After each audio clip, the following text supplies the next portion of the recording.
इस कार्यक्रम के पुण्यार्जक हैं डॉक्टर श्री कमल कुमार जैन, धर्मपत्नी डॉक्टर मधु जैन, पुत्री एवं दामाद श्रीमती स्मिता जैन, श्री राहुल जैन, पुत्र एवं पुत्रवधू डॉक्टर मनीष जैन, डॉक्टर ऋतु जैन, पौत्र प्रभव जैन, पौत्री प्रथा जैन, नाती एवं नतबहू ऋत्विक जैन, श्रीमती जागृति, नातिन अनुष्का जैन, फर्म मनीष हॉस्पिटल, सिधौली, सीतापुर, उत्तर प्रदेश।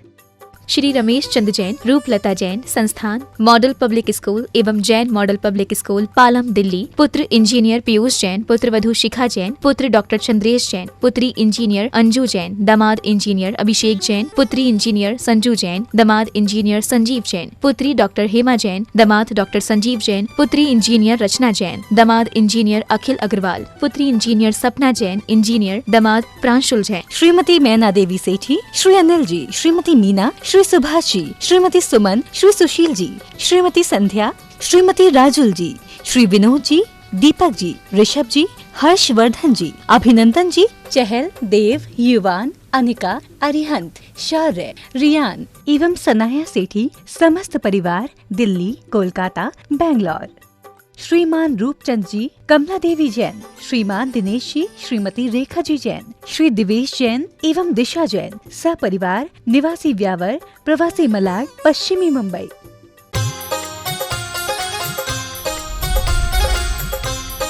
प्रामाणिक समाधान। नमोस्तु गुरुवर। वर्तमान समय में धर्म का प्रचार तो बहुत तेजी से हो रहा है, लेकिन क्या कारण है कि लोगों में धर्म के प्रति आस्था दिनों दिन घटती जा रही है?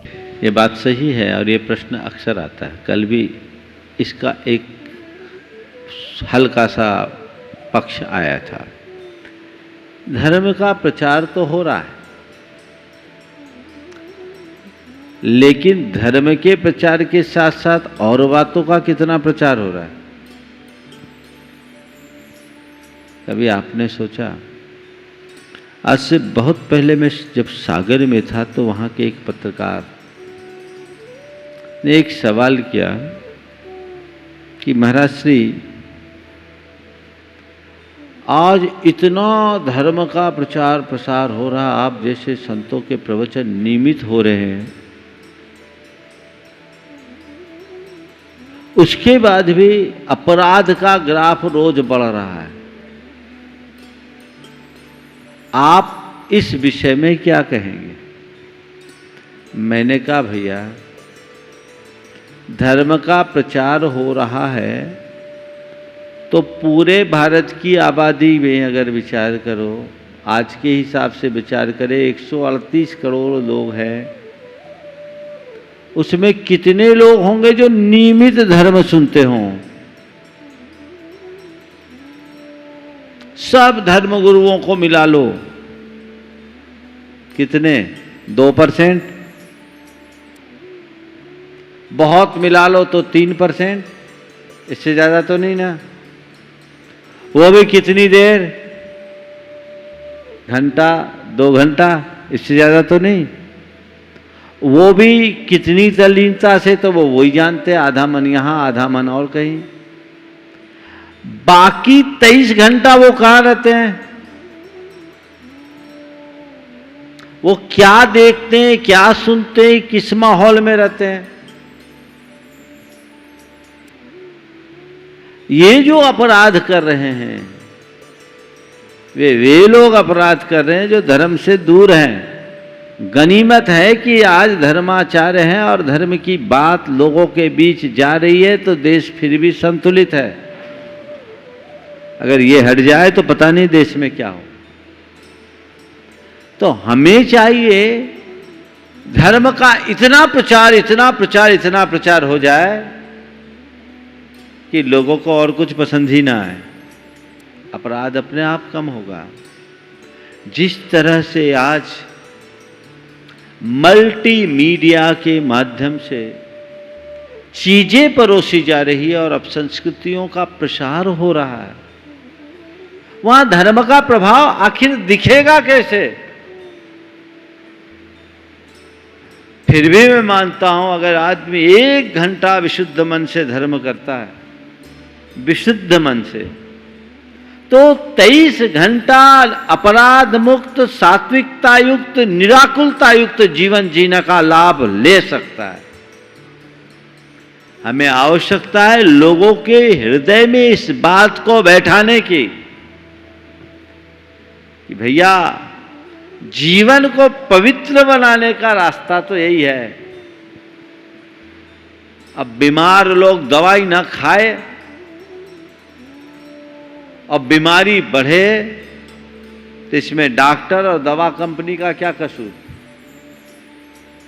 दवा उपलब्ध है, डॉक्टर उपलब्ध है, बीमारी का पता लग चुका है, अब चाहिए कि लोग दवाई खाए, और दवाई खा नहीं रहे, अपथ्य और खा रहे, सो बीमारी बढ़ रही है। सबको ये बात बतानी चाहिए कि जीवन की दुर्बलता को दूर करने की, जो जीवन की दुर्बलता जन जो भी बीमारियां हैं, इसे दूर करने की एक ही औषधि है, वो है धर्म। धर्म से जुड़ो, उसका अनुपान करो, तुम्हारी सारी दुर्बलताएं दूर। नमोस्तु गुरुवर, भारतवर्ष में प्रेम और सद्भाव है, लेकिन विकास की महत्वाकांक्षा के कारण संस्कृति व संस्कारों का भी काफी नुकसान हुआ। विगत को सुधारा नहीं जा सकता, पर उससे सीख लेकर भविष्य को उज्जवल कैसे बनाएं? विगत को सुधारा नहीं जा सकता, पर उससे सीख लेकर संकल्प के साथ भविष्य को उज्जवल कैसे बनाया जाए? एक ही उपाय, सांस्कृतिक निष्ठा को जगाया जाए। हर व्यक्ति के हृदय में जो हमारी सांस्कृतिक निष्ठा है वो जागृत होनी चाहिए। जब तक हम लोगों के hृदय में सांस्कृतिक निष्ठा नहीं जगाएंगे, व्यक्ति की प्रवृत्तियां नहीं सुधरेगी, चरित्र नहीं बदलेगा। जहां तक तकनीक का सवाल है, मैं तकनीक को सर्वथा गलत नहीं मानता। हम आप जो आज बात कर रहे हैं, ये भी तकनीक के कारण, टेक्नोलॉजी के ही कारण। आवश्यकता है टेक्नोलॉजी के सही उपयोग के ज्ञान की। देश को आगे ले जाना है तो हमें अपनी सांस्कृतिक पृष्ठभूमि को सुरक्षित रखते हुए विज्ञान और टेक्नोलॉजी का प्रयोग करते हुए आगे बढ़ना होगा। अध्यात्म और विज्ञान जब दोनों साथ साथ चलेंगे, जीवन बहुत उच्च आदर्शों को प्राप्त करेगा।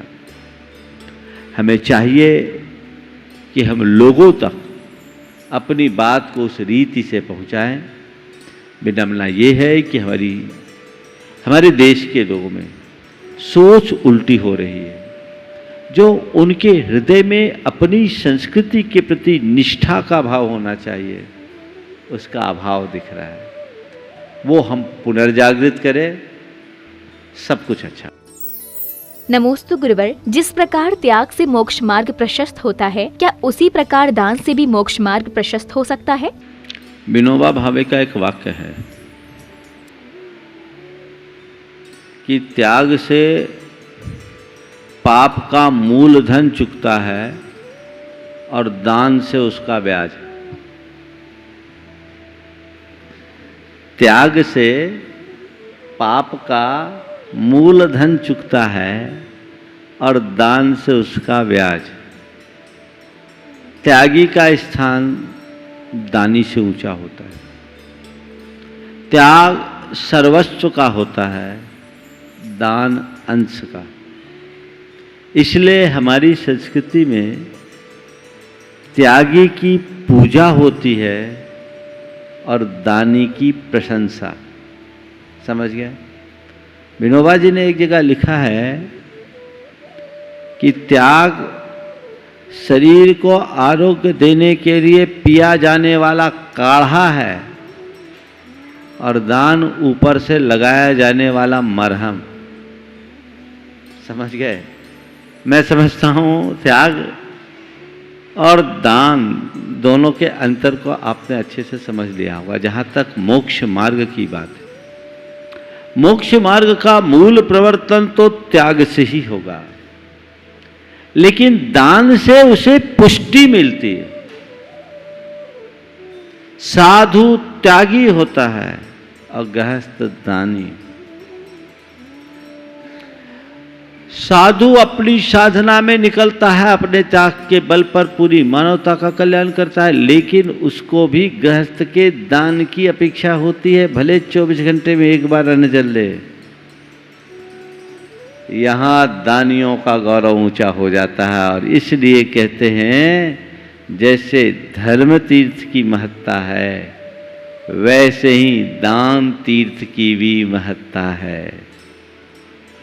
एक बात और विशेष ध्यान देने की है, धर्म तीर्थ का प्रवर्तन बाद में हुआ, दान तीर्थ का प्रवर्तन पहले हुआ, क्योंकि जो देना नहीं जानता वो धर्म नहीं जान सकता।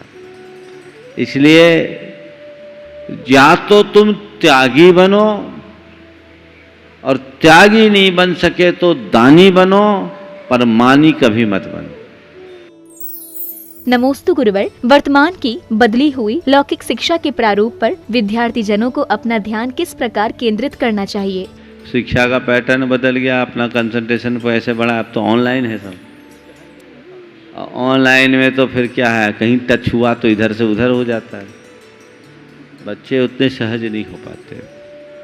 मैं एक सलाह देना चाहता हूँ, पहले भी इस बात को कहा, अभी लोगों की जो आम गतिविधियाँ हैं वो बहुत सीमित हो गई है। प्राय हर व्यक्ति घर में उपलब्ध है, और घर में रहने में ही आप सुरक्षित भी हो। अब बच्चों का स्कूल जाना, ट्यूशन जाना, कोचिंग जाना अगर प्रभावित हुआ है, तो घर के लोगों को चाहिए कि वो बच्चों को खुद पढ़ाए, जिससे बच्चों के मन मस्तिष्क पर उसका अच्छा प्रभाव पड़े और आपसे निकटता भी बढ़े, और उससे आप बच्चों की वास्तविकता को भी पहचान सको। आज की माता बहनें इतनी काबिल है कि बच्चों को पढ़ा सकते हैं, और जिनके घर में बच्चे बड़े हैं वो छोटे बच्चों को पढ़ा दे। ये एक शुरुआत होनी चाहिए। केवल ऑनलाइन के भरोसे में तीसरी चौथी क्लास का बच्चा ऑनलाइन में अपनी आंखें खराब कर रहा है, उसमें उसकी एकाग्रता प्रभावित होगी। और प्रिंट माध्यम का डिजिटल माध्यम से ज़्यादा प्रभाव पड़ता है। डिजिटल माध्यम से हमें अपने आप को बचाना चाहिए, और ये पहल लोगों को करनी चाहिए अपने बच्चों और अपने परिवार के हित के लिए। नमोस्तु गुरुवर, संत कहते हैं कि अच्छे व्यक्तित्व के धनी सदैव ही मृदु होते हैं, तो फिर मृदु व्यक्ति से दूर रहने की हिदायत क्यों दी जाती है, और क्या उनके संदर्भ में मीठी छुरी जैसे कटाक्ष करना उचित है? देखिए, हमारी संस्कृति में मृदु व्यक्ति से दूर रहने की हिदायत कभी नहीं दी गई, और अगर दी जाती है तो निश्चित रूप से ये किसी की नकारात्मक परिणति है, चाहे वो पूर्वाग्रह हो या ईर्ष्या। मृदु व्यक्ति से दूर रहने की नहीं कही गई, मायावी से दूर रहने के लिए कहा। हाँ, ये हो सकता है कि मायावी मीठा हो, उसे मीठी छुरी कहा गया है, लेकिन हर व्यक्ति मृदु व्यक्ति मीठी छुरी हो नहीं हो। वस्तुतः मृदुता का मतलब केवल वाणी में मृदुता नहीं, कल के प्रवचन में मैंने कहा था मधुर बनने की बात। तो मधुरता केवल वाणी तक सीमित नहीं होनी चाहिए, माधुर्य तो जीवन के रग रग में घुलना चाहिए। हमारे विचारों में मधुरता, हमारी दृष्टि में मधुरता, हमारी वाणी में मधुरता, और हमारे व्यवहार में मधुरता। जिसके विचारों में माधुर होगा वो कभी मीठी छुरी नहीं बनेगा। जिसकी दृष्टि में मधुरता होगी वो कभी किसी को परेशान नहीं करेगा। हाँ, जो केवल वाणी में कृत्रिम मधुरता लेकर के बैठा है, उससे तो थोड़ा सावधान रहना चाहिए। ये तो चाटुकार टाइप के लोग होंगे, उनसे बचने की आवश्यकता, अपेक्षा उनसे बचिए। लेकिन ये कहना कि मृदु व्यक्ति से दूर रहना, ये तो मीठी छुरी है। हो सकता है उनमें किसी का पूर्वाग्रह दिखे, हमें ऐसे लोगों से बचना चाहिए। एक व्यक्ति के विषय में मैं जानता हूँ जिनके विचार व्यवहार बड़े शांत सौम्य, वो हर बात को बहुत साइलेंटली बात करता है, और उसका जो बड़ा भाई है वो उतना ही उग्र है, सीधे सीधे तीखा बोलते हैं। तो एक दिन बात में आई क्या, वो तो मीठी छुरी है। अरे भैया, मृदु होना मीठी छुरी थोड़ी है, ये तो एक प्रकार के पूर्वाग्रह है। वो उसको पचा नहीं पाया, बड़े भाई का प्रशंसक था, छोटे भाई के लिए कहता है मृदु मीठी छुरी है। ये मीठी छुरी नहीं है, उसका हृदय मिठास से भरा है। हमें चाहिए, व्यक्ति हर प्रकार के होते हैं, कई व्यक्तियों का आचार विचार व्यवहार सब मृदु होता है, कई व्यक्ति ऐसे होते हैं जिनकी भावना तो मृदु होती है लेकिन वाणी थोड़ी सी तीखी हो जाती है, वो भी बुरी नहीं है। विचार अच्छे होने चाहिए, साथ में भाषा भी अगर मृदु बन जाए तो सोने में सुगंध वाली बात है, हमें ऐसा देखना चाहिए।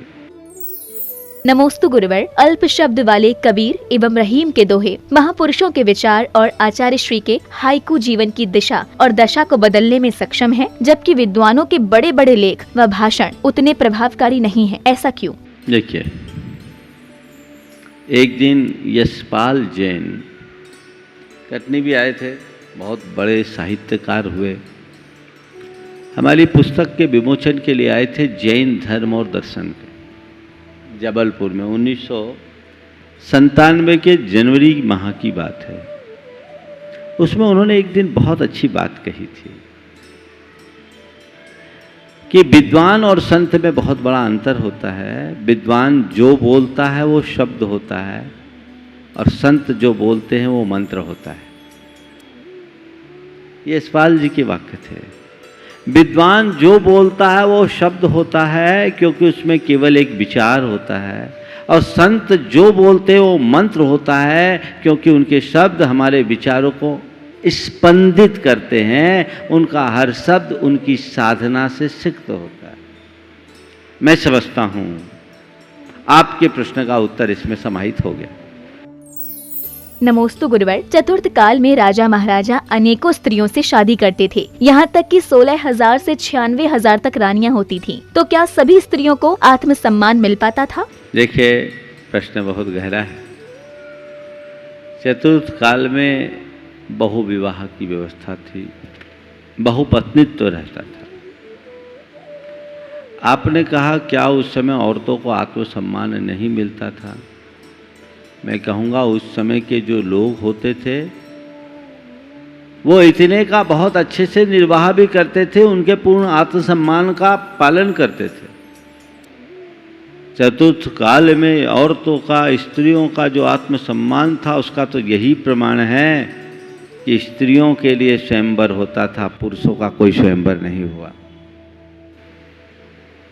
स्त्रियों के लिए स्वयंवर होता था। क्या उनका सम्मान नहीं था? आज तो फिर भी वो नहीं है। जहाँ तक राजा बनने का सवाल है तो हमारे यहाँ स्त्रियों को राजा बने या न बने बराबरी का दर्जा रहता था। कैकेयी के प्रसंग को सब याद रखे। जब दशरथ जी के रथ में तकलीफ आई थी तो कैकेयी ने उसे संभाला था। उस काल में भी स्त्री बड़े पराक्रम से युक्त हुआ करती थी। आपातकाल में स्त्रियों ने भी राजपाट को संभाला, ऐसी बात नहीं है। और कुंती और माद्री के चरित्र को पलट कर देखे, राजमाता के रूप में उन्हें जो सम्मान मिला आज ऐसा देखने को नहीं मिलता। पांडवों ने अपने विपत्ति के दिनों में भी मां का साया नहीं छोड़ा और मातृ गौरव को सुरक्षित रखा। ये उस युग का सम्मान ही तो था। ऐसे लोगों को भारत के सांस्कृतिक इतिहास को ठीक ढंग से पढ़ने की आवश्यकता है। उथले रूप में कुछ चीजें पढ़ लेने मात्र का नाम नारी सम्मान नहीं है। राजपाट पा लेना ही नारी सम्मान नहीं है, बल्कि जनता जनार्दन के हृदय में अपना स्थायी राज बनाना ही नारी का सच्चा सम्मान है। हर युग में अच्छाइयाँ होती है, हर युग में बुराइयाँ भी होती है। मानता हूं कि चौथे काल में भी स्त्रियों का खुला विक्रय हुआ करता था, उनको भी प्रताड़ना का शिकार होना पड़ता था, लेकिन उस युग में भी सतियां होती थी जिनने अपने सतीत्व और महत्व के बल पर पूरे मानव जाति के लिए बहुत उच्च आदर्श दिखाया है। हमें बहुत तटस्थ भाव से भारत की सांस्कृतिक परंपरा को समझने की जरूरत है। उन महान पुरुषों के जीवन को देखने की जरूरत है जहाँ नारी जाति को अतिरिक्त सम्मान दिया गया और ये कहा गया कि नारी च गुणवते धत्ते धत्ते शिष्टे रग्रिमम पदम। हम उस बात को ठीक तरीके से समझें।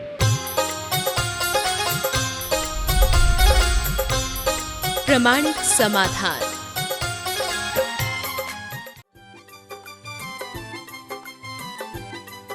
इस कार्यक्रम के पुण्यार्जक थे डॉक्टर श्री कमल कुमार जैन, धर्मपत्नी डॉक्टर मधु जैन, पुत्री एवं दामाद श्रीमती स्मिता जैन, श्री राहुल जैन, पुत्र एवं पुत्रवधू डॉक्टर मनीष जैन, डॉक्टर ऋतु जैन, पौत्र प्रभव जैन, पौत्री प्रथा जैन, नाती एवं नतबहू ऋत्विक जैन, श्रीमती जागृति, नातिन अनुष्का जैन, फर्म मनीष हॉस्पिटल, सिधौली, सीतापुर, उत्तर प्रदेश। श्री रमेश चंद जैन, रूपलता जैन, संस्थान मॉडल पब्लिक स्कूल एवं Jain model public school, Palam, Delhi. पुत्र इंजीनियर पीयूष जैन, पुत्रवधू शिखा जैन, पुत्र डॉक्टर चंद्रेश जैन, पुत्री इंजीनियर अंजू जैन, दामाद इंजीनियर अभिषेक जैन, पुत्री इंजीनियर संजू जैन, दामाद इंजीनियर संजीव जैन, पुत्री डॉक्टर हेमा जैन, दामाद डॉक्टर संजीव जैन, पुत्री इंजीनियर रचना जैन, दामाद इंजीनियर अखिल अग्रवाल, पुत्री इंजीनियर सपना जैन, इंजीनियर दामाद प्रांशुल जैन। श्रीमती मैना देवी सेठी, श्री अनिल जी, श्रीमती मीना, श्री सुभाष जी, श्रीमती सुमन, श्री सुशील जी, श्रीमती संध्या, श्रीमती राजुल जी, श्री विनोद जी, दीपक जी, ऋषभ जी, हर्षवर्धन जी, अभिनंदन जी, चहल, देव, युवान, अनिका, अरिहंत, शौर्य, रियान एवं सनाया सेठी समस्त परिवार, दिल्ली, कोलकाता, बैंगलोर। श्रीमान रूपचंद जी, कमला देवी जैन, श्रीमान दिनेश जी, श्रीमती रेखा जी जैन, श्री दिवेश जैन एवं दिशा जैन, सपरिवार, निवासी व्यावर, प्रवासी मलाड, पश्चिमी मुंबई।